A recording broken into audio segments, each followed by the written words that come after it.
Ay, ano pakiramdam natin sa sabi mo masakit dito? Magpak na lamang po. Masakit pa nanay? Bumagsak na. Bumagsak. Bumagsak na yung braso. O, tingnan mo kumang... May kaunting bagsak nanay. Kumanap ko nanay. Nanay, ganun ka nga nanay. At yung ano natin. Bumagsak na. Ito parang Pwede pa nanay eh. Nanay, kabit pa naman ah. May kabit pa. Kung wala lamang laman. Wala naman oh, walang pin, wala na yun. Walang pin. Nanay, counting therapy lang to ha. Nanay, sa pangarang kasi ng sa judo, sa technique po ng guwang, mayroong ano yan, may timing yung iyong responses ng veins natin, ng nerves. Pag nakita po namin yung response niyan, malalaman po natin kung kayo ay gaano kabis ang recovery. So, may duration po yun. So, ito po yung pamagitan ng ating therapy. Maraming natutulungan. Yung pusong barado natatanggal.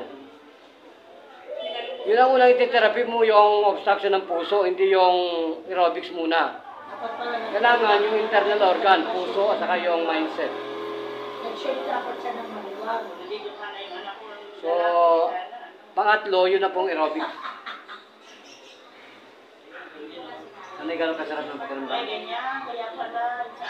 Anay, gano'ng kasarap ng pakiramdam? Ha? Masakit. Pagkan ka nang hindi mo nahilot, nanay, no? Ano bang ginawa mo? Yung yung kuryente. Nanay, ang pinakamabisang hilot, yung lumilipad, no? Mga judo. Kaya nga ni, kung may gusto mag-tutor sa amin, turuan kami para bumalik kami sa grade 1. Ay, nako, Philippines!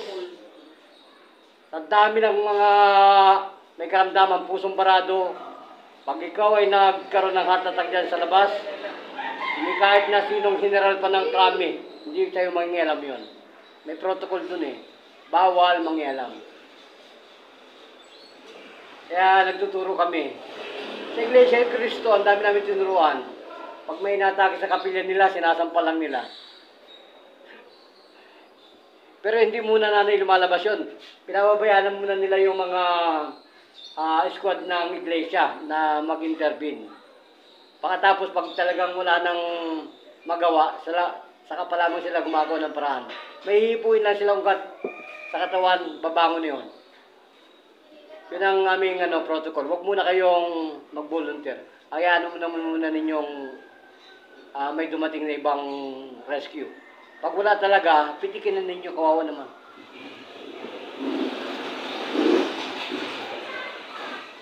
Ay, Philippines. Live tayo sa mga Pilipinas na gusto matuto.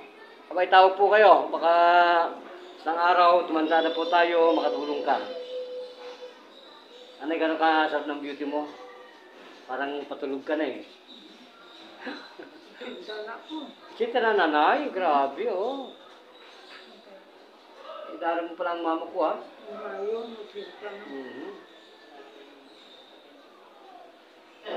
Nanay, magpa-service ka. Huwag lamang po yun na ngayon, tinerapi ang gusto nila bukas, lilipad ka na. Huwag naman ganun. Kailangan meron po yung duration, no? May kasunod pa. Oo, hindi yung meron po yan, may timing yan, may timer. Para kayo maging masang beauty. Yung iba ang gusto nila maging aswang agad. Nakapunta ka rin sa Spain. Ano yun oh, pwede pa oh. Ano pwede pa ang gusto mo.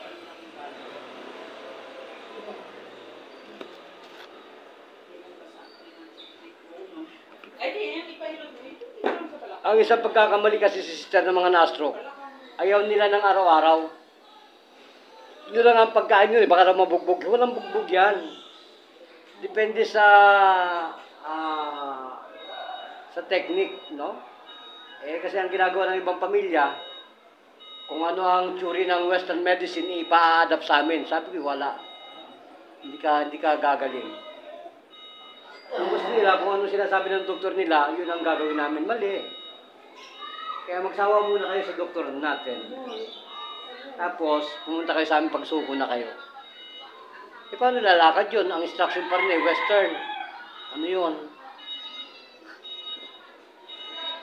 Kaya minsan iniiwanan namin pa ganon. Nanay, gano'n kasakit yun? Pananay, maga, yan o. Yan ang dapat mawala sa'yo, itong maga. Sister, ito ang maga niyan. Kailangan may ganito para mawala ang maga.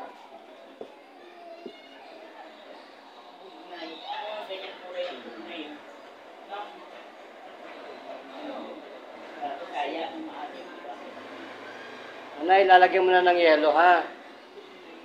O, lagyan natin ng yelo. Amuyin mo nga, sister, amuyin mo. Amoy bugnay talaga. Pero lasang alingatong. Lasang alingatong. Mamaya, tikman mo. Nanay ko na kasarap na, nilagyan ng yelo. Nilalagyan po ng yelo ang na-stroke, no? Gano'n? Naalala ko tuloy, Mr. Joe. Pero mo, lumabas kami ng hospital. Na-stroke yun na, lumabas kami ng hospital. Dami nga okay na. Nilagnat.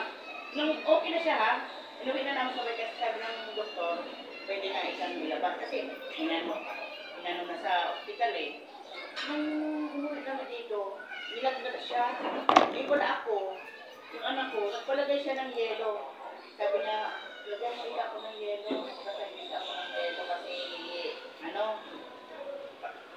ang kaso ng lagnat niya, yung kasama niya, yung anak kong babae, umalis kasi ako.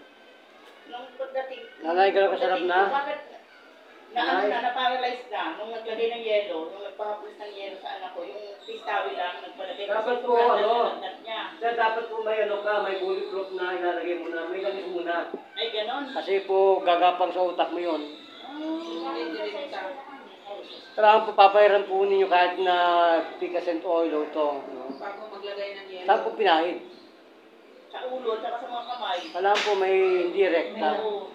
Ito, ha? Inano niya, palagay ng yelo kasi sobrang taas ng lagnat. Oh. Sabi niya, punasan mo ilap ng yelo para bumaba yung lagnat ko. Nung tapos ba yung pinainom ng Nung pagkapunas po ng yelo, na-stroke na. hindi, stroke na siya. Pero okay na nung nilabas namin sa ospital. Kasi sabi ng doktor, ilabas nyo na sa sabi niya, pwede na ikang discharge kasi okay na ang mister nyo. Kasi po may mga ano yan. May... Tapos nung umuwi kami dito, nung gabi, bigla siyang nilagnat. Sabi ko, bakit nilagnat na niya ang asawa ko? Lalabas lang namin sa ospital.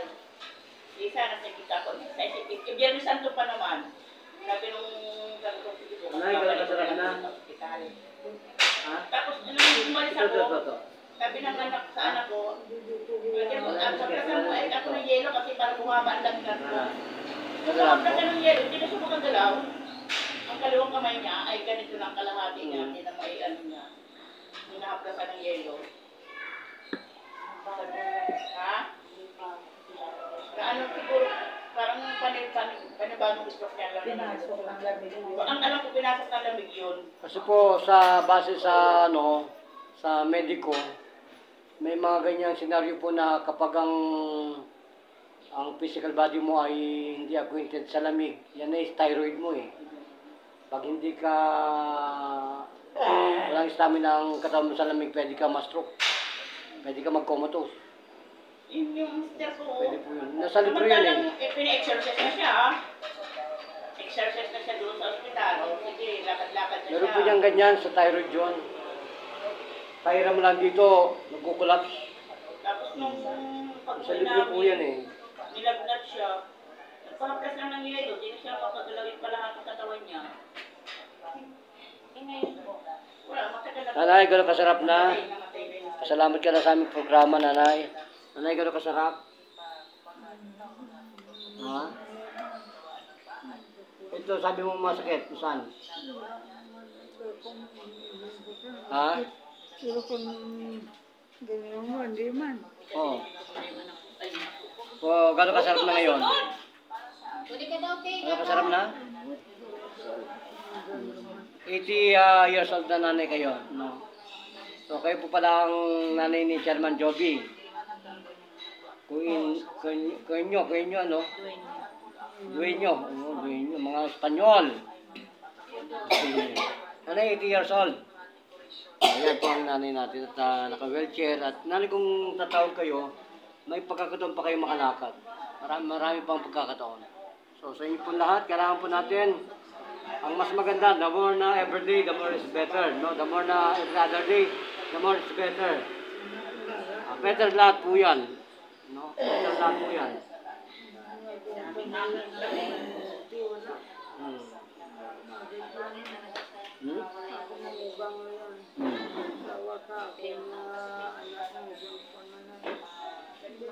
Saka lagi natin magdasal.